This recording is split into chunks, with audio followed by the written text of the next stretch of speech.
ഞാൻ കോൺ വെച്ചിട്ട് വളരെ സിമ്പിളായിട്ട് ഒരു മസാലക്കോണും അതുപോലെ തന്നെ ഒരു കോൺ സലാഡുമാണ് ചെയ്യണേ. ഇത് കുട്ടികൾക്കൊക്കെ നന്നായിട്ട് ഇഷ്ടമാവും, അതുപോലെ തന്നെ ഹെൽത്തിയുമാണ്.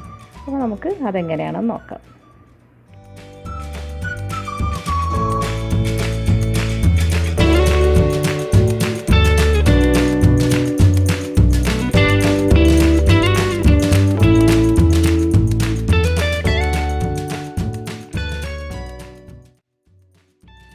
ഞാനിവിടെ 1.5 കപ്പ് പുഴുങ്ങിയെടുത്ത കോൺ എടുത്തിട്ടുണ്ട്. അപ്പോൾ ഇത് പുഴുങ്ങി നന്നായിട്ട് ചൂടാറിയതിന് ശേഷം ഒന്ന് തണുപ്പിച്ചെടുത്തതാണ് കേട്ടോ. ഇനി ഇതിലേക്ക് നമുക്ക് ഒരു 3 ടേബിൾ സ്പൂണോളം കുക്കുംബർ ചേർത്ത് കൊടുക്കാം. പിന്നെ ഞാൻ ചേർക്കുന്നത് ക്യാപ്സിക്കാണ്. ക്യാപ്സിക്കം ഞാനൊരു 3 ടേബിൾ സ്പൂണോളം ചേർക്കുന്നുണ്ട്. അപ്പോൾ ഇതിൻ്റെ അളവൊക്കെ നിങ്ങളുടെ ഇഷ്ടത്തിനനുസരിച്ച് കൂട്ടുകയോ കുറയ്ക്കുകയൊക്കെ ചെയ്യാം കേട്ടോ. കാരണം ചിലർക്ക് കുക്കുംബറായിരിക്കും കൂടുതൽ ഇഷ്ടം, ചിലർക്ക് ക്യാപ്സിക്കായിരിക്കും കൂടുതൽ ഇഷ്ടം. അപ്പോൾ നിങ്ങളുടെ ഇഷ്ടത്തിനനുസരിച്ച് ചേർക്കുക. പിന്നെ വേണ്ടത് കുറച്ച് തക്കാളി. ഞാനൊരു 2 ടേബിൾ സ്പൂണോളം തക്കാളി ചേർക്കുന്നുണ്ട്. പിന്നെ ഞാൻ ചേർക്കുന്നത് കുറച്ച് സവാള ചേർക്കുകയാണ്. അതും ഒരു 2 ടേബിൾ സ്പൂൺ തന്നെ ചേർത്ത് കൊടുക്കുന്നുണ്ട്. പിന്നെ ഒരു പച്ചമുളക് ചേർത്ത് കൊടുക്കുകയാണ്.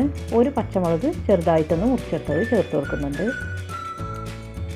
പിന്നെ കുറച്ച് മല്ലിയില, 1 ടേബിൾ സ്പൂണോളം മല്ലിയിലയാണ് ഞാൻ ചേർത്ത് കൊടുക്കുന്നത്.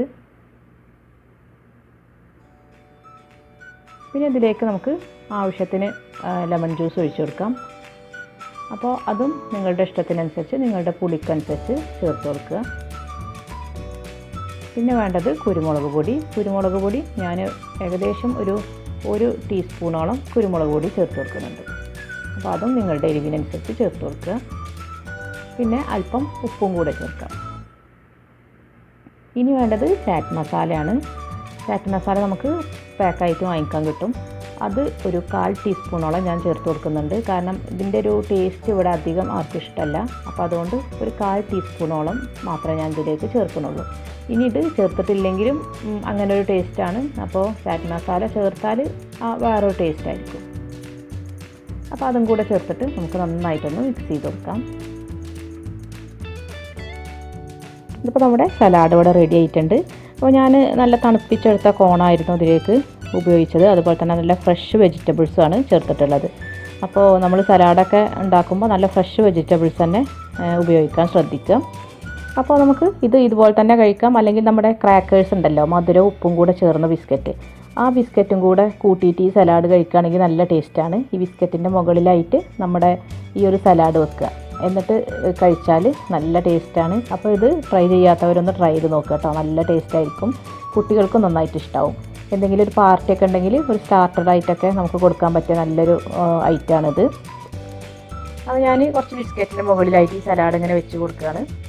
അതിൻ്റെ മുകളിലായിട്ട് കുറച്ച് നമ്മുടെ എള്ളുണ്ടല്ലോ, വെളുത്ത എള്ള്, അതും കൂടെ ഇടുന്നുണ്ട്. അപ്പോൾ കുറച്ചും കൂടെ ഭംഗിയായിരിക്കും നമുക്കിത് കാണാൻ വേണ്ടിയിട്ട്.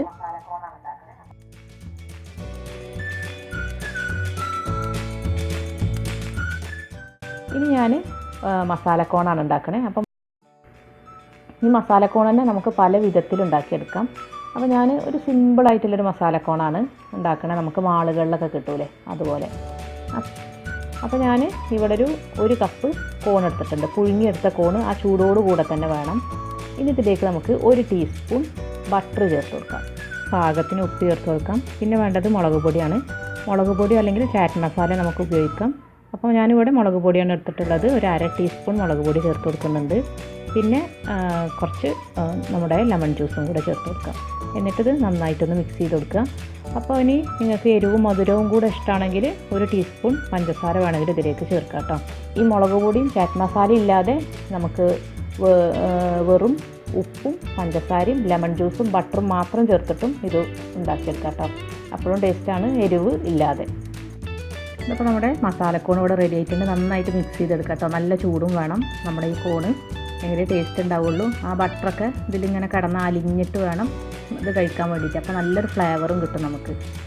അപ്പോൾ ഞാൻ ഉണ്ടാക്കിയ ഈ 2 ഡിഷും നിങ്ങൾക്ക് ഇഷ്ടമാവുമെന്ന് വിചാരിക്കണം. ഇഷ്ടമാവുകയാണെങ്കിൽ ലൈക്ക് അടിക്കുക. പിന്നെ ഇതുവരെ എൻ്റെ ചാനൽ സബ്സ്ക്രൈബ് ചെയ്തിട്ടില്ലെങ്കിൽ ഒന്ന് സബ്സ്ക്രൈബ് ചെയ്യുകയും ചെയ്യാം കേട്ടോ. പിന്നെ ഫ്രണ്ട്സിനും റിലേറ്റീവ്സിനും ഒന്ന് ഷെയറിങ് കൂടെ ചെയ്യാം. അപ്പോൾ ഇനി വീണ്ടും പുതിയ റെസിപ്പീസുമായി വരുന്നത് വരെ താങ്ക് യു.